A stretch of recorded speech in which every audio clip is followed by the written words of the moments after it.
Am I the a-hole for telling my husband to leave me alone while I was in the hospital? I am female early 20s. My husband is male early 30s. We've been married a year. We were not trying for a baby, but we do eventually want them. So about a month and a half ago I started having some symptoms that I chalked up as a UTI. Which I know sounds stupid now, but it was non-specific things like cramps and burning. I waited about 2 weeks before crippling pain woke me up in the middle of the night and I decided I needed to drive myself to the ER.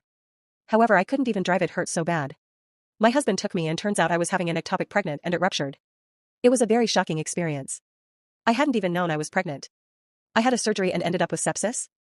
I was very groggy and in a lot of pain for the following days. I was in the hospital for about 3.5 weeks. All of that to explain why I was even in the hospital. As I mentioned, it was so shocking.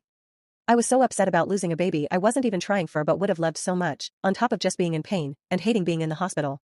Never in my life have I struggled with or experienced anxiety, but I think I started having it while in the ICU.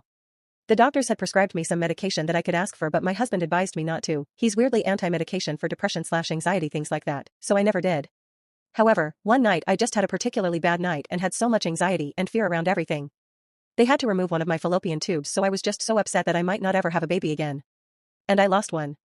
And I was in pain and everything. My husband was at my side, but he wasn't being very comforting, and the nurse came in because she said my heart rate was really up. She suggested the anxiety medication, so I said yes.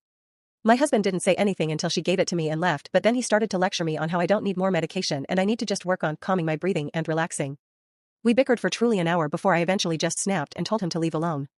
He was so shocked and offended and left the hospital completely and didn't come back until the next night and continued to be offended. He told me I should have never shut him out of that conversation, and I was so upset I just let him lecture me again. That was some weeks ago and he's never brought it up again and seems to not care, but I'm still upset.